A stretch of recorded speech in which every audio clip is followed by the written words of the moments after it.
Satreskrim Polresta Kendari menangkap 3 pelaku pencuri kendaraan bermotor. 1 dari 3 pelaku terpaksa ditembak lantaran hendak kabur saat akan ditangkap. Satuan Reserse Kriminal Polresta Kendari membongkar kasus pencurian kendaraan bermotor lintas provinsi.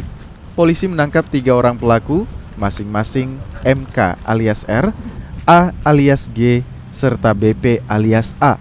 1 dari 3 pelaku diketahui seorang residivis dan terpaksa ditembak lantaran mencoba kabur saat akan ditangkap. Dari hasil penyelidikan, para pelaku sudah lebih dari 100 kali mencuri di daerah Sulawesi Tenggara dan juga Sulawesi Tengah. Motor hasil curian kemudian dijual ke penada dengan harga murah.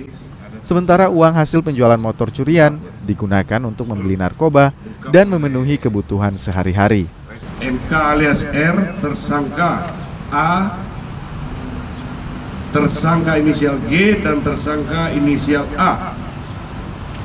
48 tempat kejadian yang tersebar di Kota Kendari, Konawe Selatan, Konawe Utara, dan Morowali.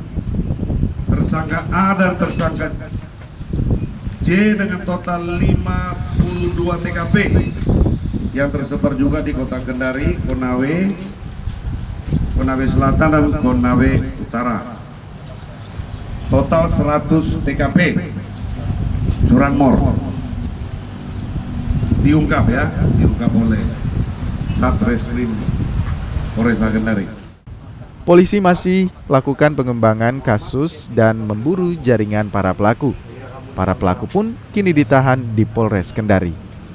VJ Silvian Sakia, Kompas TV, Kendari, Sulawesi Tenggara.